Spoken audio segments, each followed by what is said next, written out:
नमस्कार। कैसे हैं आप? मैं हूं मनीष ठाकुर और आप देख रहे हैं the views media. Rahul Gandhi लगातार वायनाड जाते हैं और वायनाड में राहुल के सम्मान में कांग्रेस ऐसा कार्यक्रम करती है जैसे लगता है कि पूरा देश ही वायनाड हो गया हो। तो क्या राहुल को वायनाड में बांध कर रखने की साजिश कांग्रेस के अंदर हो रही है, या फिर डर इस कदर है कि कांग्रेस कम से कम एक संसदीय क्षेत्र देश में बचा ले?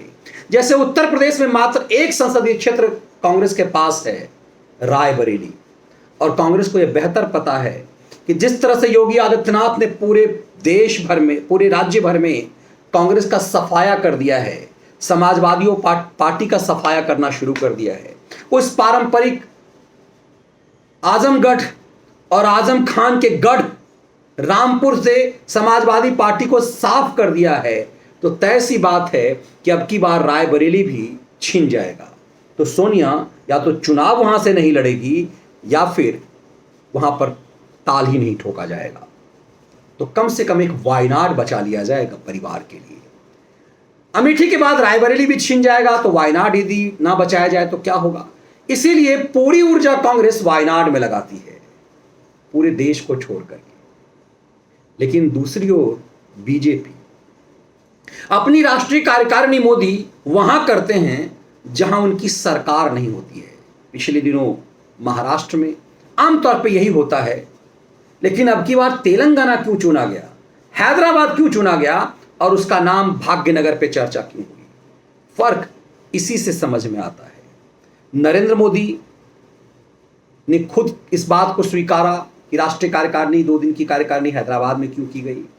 हैदराबाद का नाम राष्ट्रीय कार्यकारिणी की बैठक में पीएम ने खुद भाग्यनगर प्रस्तावित किया कि भाग्यनगर है।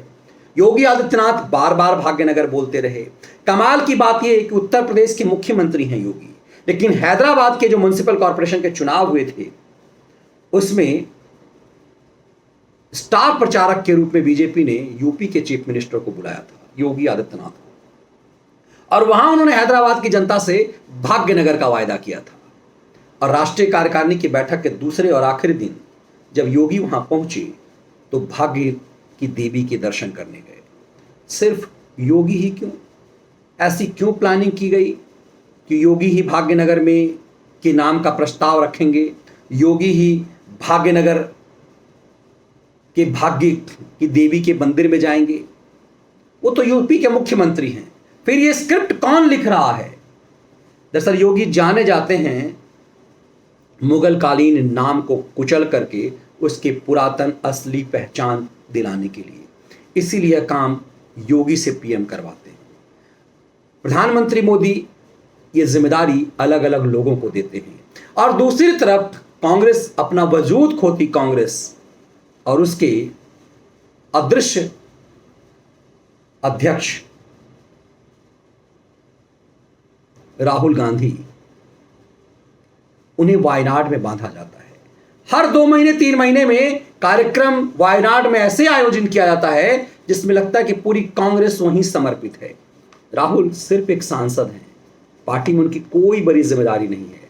यह अलग बात है कि जिम्मेदारी सब उन्हीं के अंदर बांधी गई है, लेकिन वो रिस्पॉन्सिबिलिटी नहीं लेते। उस रिस्पॉन्सिबिलिटी को, उस पद को मौज तो करते हैं, लेकिन उस पद को स्वीकार करने की जिम्मेदारी नहीं लेते। दरअसल जिम्मेदारी से भागने के खिलंदर हैं राहुल। मौज मस्ती करते उन्हें साल में 9 महीने विदेश में रहने की जरूरत पड़ती है, और आते हैं तो एक बार वायनाड में दर्शन देते हैं, और दर्शन एक आयोजन की तरह होता है ताकि ये लगे कि वायनाड का सांसद वायनाड में आता है। तो क्या राहुल गांधी को वायनाड में उलझाया गया है? और कांग्रेस क्या कुछ भी मोदी से सीखने को तैयार नहीं है कि कैसे मोदी की हर प्लानिंग अगले विजय की तरफ होती है, और कांग्रेस हार की नए घर तलाश करती है कि अगला घर कहां गंवाना है। ये कांग्रेस उम्मीद करती है मोदी से फाइट करने का।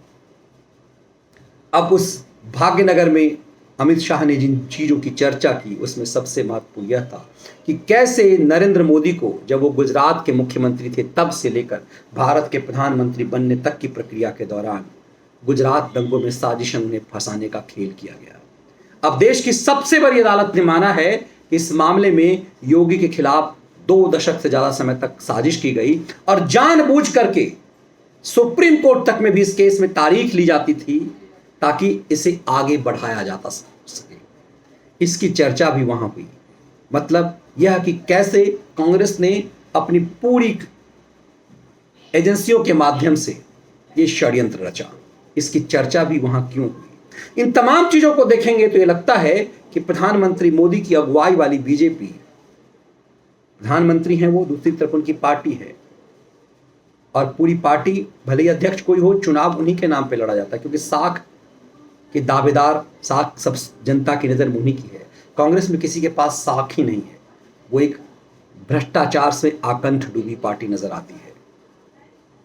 ऐसे में महत्वपूर्ण सवाल यह है कि क्या राहुल गांधी को जानबूझ करके वायनाड में बांधा गया है या कांग्रेस ने मान लिया है कि इस मोदी वाले बीजेपी से अब उसकी कोई लड़ाई नहीं है, अब वो सिमटती जा रही है, कम से कम अपने आखिरी घर को बचाया जा सके। और आखिरी घर वही है जहां से उसका भावी और उम्मीदों का अध्यक्ष है। तो वायनाड के अलावा क्या कांग्रेस देश में कहीं और जीत की आस नहीं रखती? लड़ने की क्षमता खो चुकी हुई है, इतनी हताश हो चुकी है, अपनी पूरी ऊर्जा कांग्रेस वायनाड में ही क्यों खर्च करती है? ये अपने आप में कई सवाल है। क्या कोई षड्यंत्र से राहुल गांधी का पूरा पॉलिटिकल करियर डंप कर देना चाहता है या फिर कांग्रेस की गत भी शिवसेना की तरह होने वाली है? आगे आगे देखिए होता है क्या। ये वीडियो विश्लेषण आपको कैसा लगा जरूर साझा कीजिएगा।